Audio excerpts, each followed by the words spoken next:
may the words from my lips and the meditations of all of our hearts be holy and acceptable to you.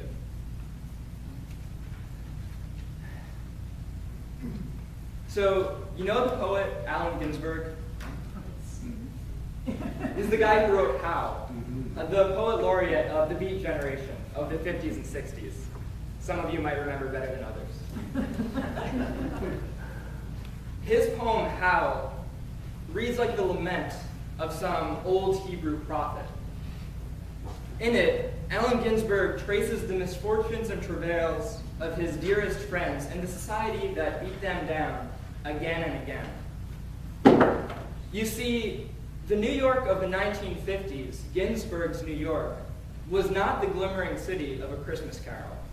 No, Ginsberg's New York was a place where disaffected Ivy League kids hid out with wild-eyed hobos and black folks whose eyes were made blacker by the baton butt from a policeman's hand. They hid out in abandoned flats where they could only coax a trickle at a time of cold water from leaky pipes.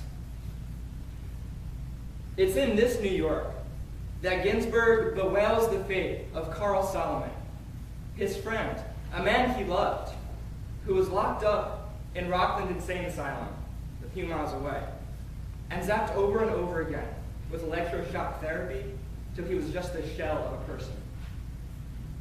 He laments Neil Cassidy, the man whom he loved and who broke his heart because New York sodomy laws would box him out of any steady employment.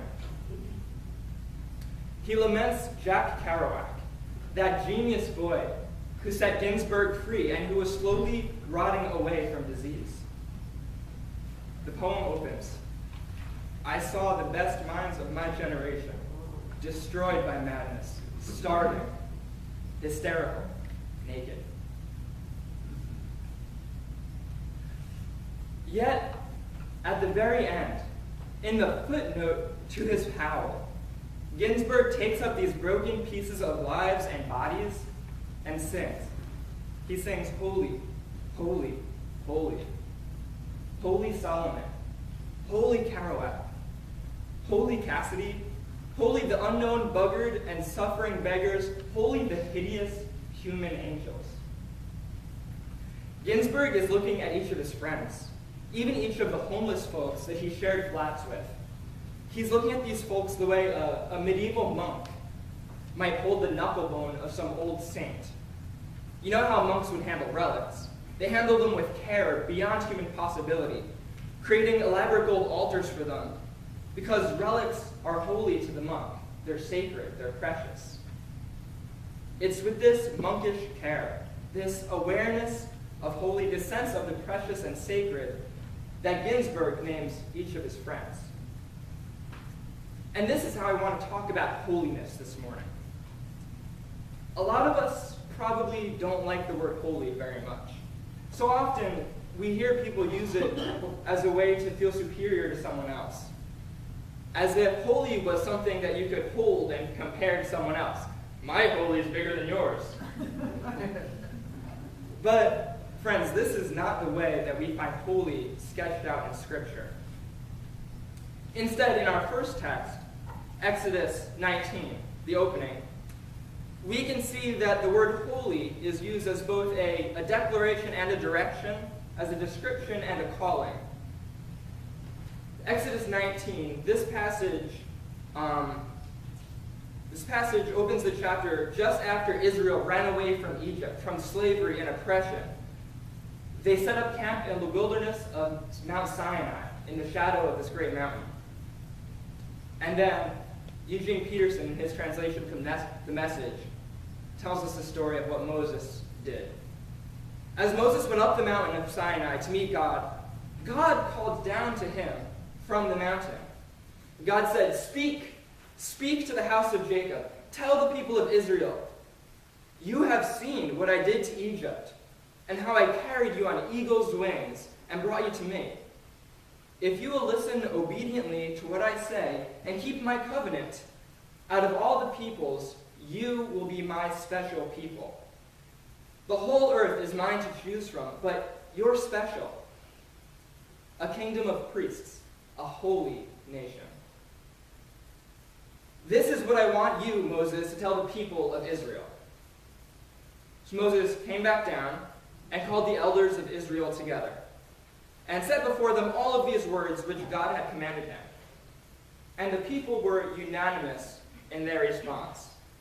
Everything God says, we will do. So, friends, when Mr. Webster wrote in his dictionary that holy meant set apart or separate, he was looking at the tree and he missed the whole forest. In their calling out of Egypt, the Hebrew people were set apart, but set apart in that they were gathered protectively away from their oppressors, away from slavery. They were called loved, maybe for the first time, called special, and directed to act as loved people, treating each other as specially as Ginsburg remembered each of his friends, as specially as a monk cradling a relic. And you see, this wasn't the only time. This was not by far the last time God did this calling and directing of people. You could read this into almost all of the Hebrew scriptures. They paint Israel's history something like this.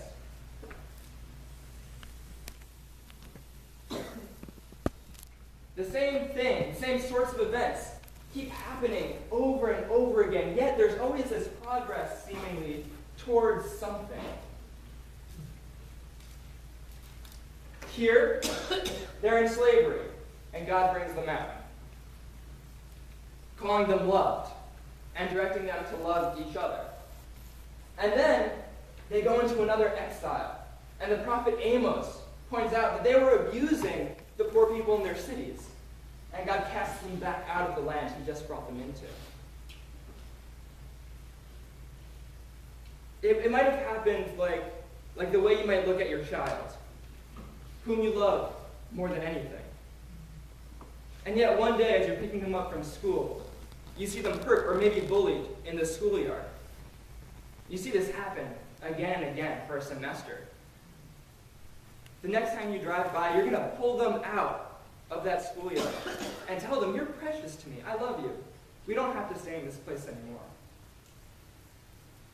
And then sometime later, in that new place you brought them to, that new place that seems to be the promised land to your kid, you go to pick them up one more time, and maybe now you see them teasing some other kid in the schoolyard. You have to pull that kid aside and say, "What are you doing? I love you. You're better than that. Remember how that girl was bullying you?" Right? I think this is what we see in the prophets. Amos lamenting the way Israel has been oppressing the poor in her midst. Jeremiah explaining why Israel is in exile all these years. Reminding them that they are loved people, as their duty to love in turn. And that's why we see Micah telling Israel to do justice, love mercy, and walk humbly as they're looking forward to resettling in their land.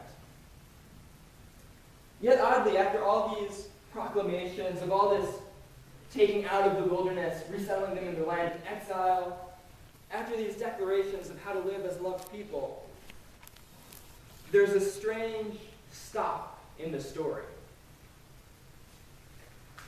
In seminary, we talk about this break at the end of the Hebrew Scriptures as the great silence between the Testaments. It's almost as if we can imagine Ginsburg between Malachi and Matthew, in that great exile of New York, shaking his fist at God. We know we're holy. We know that we're loved. You told us we're special, and we're all here, loving each other. But where are you? Can't you see us getting beaten up every day? It's that student, bullied, who walks home to an empty house with nothing to do but cry. And in that moment, he can't even think of his father, who only yesterday told him he was special.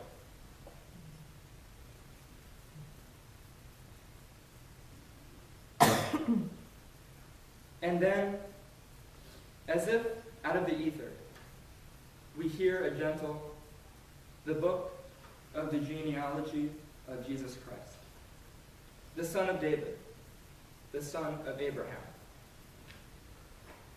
If you look at the opening verses of Matthew, I'll turn there. You can join me on page 835 if you'd like. If you look at those opening verses of Matthew on 835, it's strange. Why is this litany of names the first thing we open to in the New Testament? Why is the Bible set up in this strange way? Matthew begins the book of the genealogy of Jesus Christ, the son of David, the son of Abraham.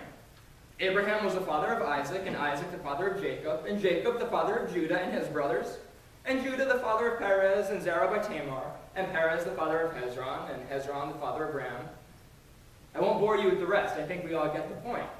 But what is Matthew doing, listing all these names and fathers at the end of the seeming tragedy of the Scriptures?